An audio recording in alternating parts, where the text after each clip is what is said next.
In this lab, I use Newton's second law of motion to evaluate the behavior of a textbook sliding across a table.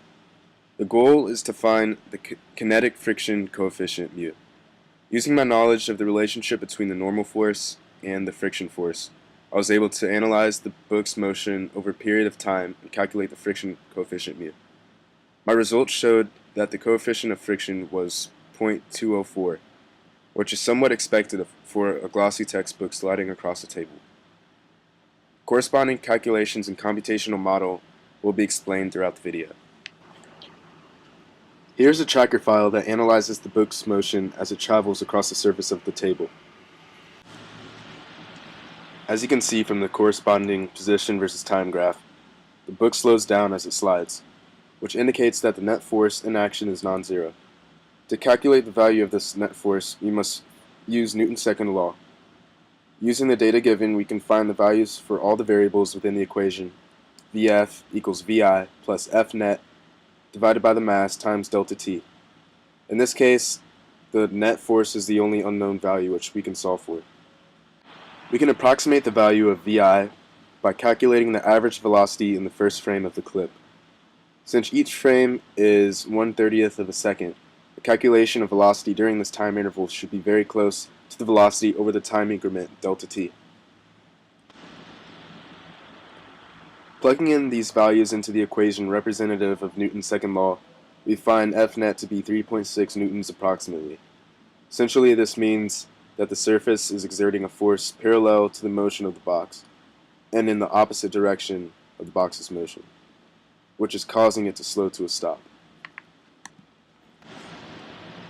Now that we have all of the essential components of the book's behavior, we are able to make a representative computational model that illustrates the book's movement.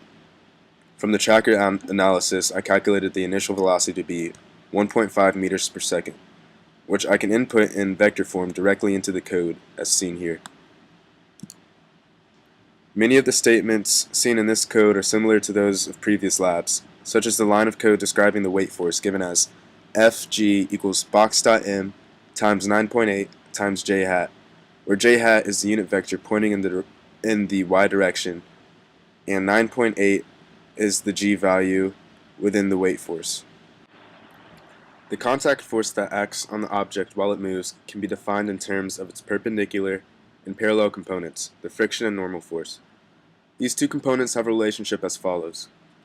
Friction equals mu times normal force, where in this case the normal force is equal to the weight force, which is evident because no change in velocity is occurring in the y direction.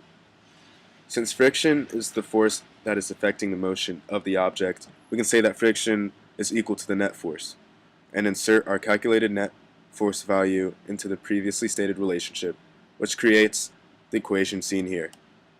3.6 newtons equals the weight force times mu. We can now solve for mu, which equals approximately 0.204. Now that we have this newfound mu value, we are able to run the program.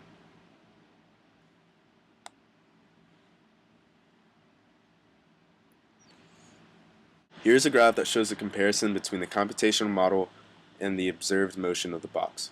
As you can see, the red line, which indicates the computational model results, underestimates the observed motion of the box. The most likely reason for this can be found in the calculation of the initial velocity. Since I used tracker to calculate the initial velocity, I used the delta t increment of 1/30, which can yield a result that is less accurate than the instantaneous velocity.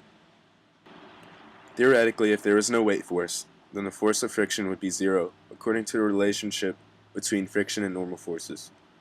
However, this is highly unfeasible, since the book would have to not be in contact with the surface, regardless of whether or not there was a downward force acting upon it.